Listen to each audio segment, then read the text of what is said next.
Le Corso Fleuri fait son grand retour à Saint-Brévin-les-Pins samedi 30 juillet. Après 3 longues années d'absence, ce défilé de chars revient pour fêter en grande pompe son centenaire. Jean-Pierre Boulet, vice-président du comité des fêtes de la commune, nous raconte l'histoire de cet événement qui ne manque pas de charme avant de nous expliquer les animations prévues pour les 100 ans.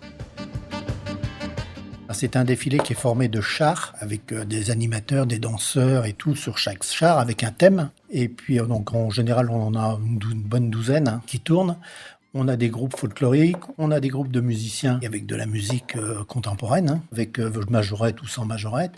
On a des danseurs, un petit peu folkloriques. Mais avant que cette manifestation ne devienne ce qu'elle est aujourd'hui, il a fallu du temps.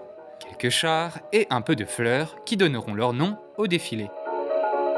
À l'origine, c'était ça, parce que tous les défilés de l'époque, qui remontent dans les années, c'était les fleurs. D'où le Corso Fleuri, une parade avec des chars tout en fleurs.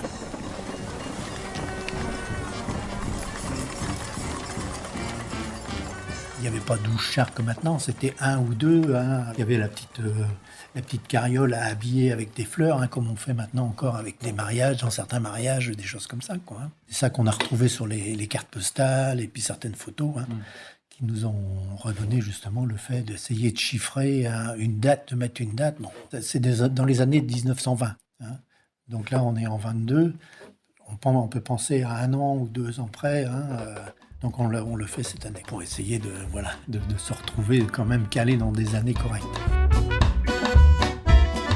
Même si les chars, pour la plupart d'entre eux, ont aujourd'hui perdu leurs fleurs, les animations sont maintenant plus grandioses, les chars plus impressionnants et originaires de tous les coins du pays de Ré. Pornic, La Plaine, Préfaille, Saint-Père-en-Retz, toutes les villes autour nous amènent leurs chars et nous on fait la même chose quand eux font des fêtes. Les 100 ans du Corso Fleuri, on le fait à l'Océan cette année. On a inversé la parade brévinoise au Corso Fleuri pour avoir un peu plus de place, puisqu'on va terminer ça par un feu froid qu'on appelle, avec des flammes, des scintillants et différentes choses. Donc il nous fallait de l'espace. Donc la plage verte est bien placée pour ça. En plus, on est au départ du Corso et à l'arrivée. On va découvrir le petit train parce qu'on a un petit train qu'on a acheté et on a transformé ce petit train en tireur de chars. On va avoir un petit stand de galettes saucisses, on va avoir des jeux d'enfants dans la journée, on va avoir une structure qui va être relativement grande parce qu'elle doit faire 20 mètres sur 25 mètres pour que les enfants puissent aller dedans. C'est impressionnant pour les petits bouts.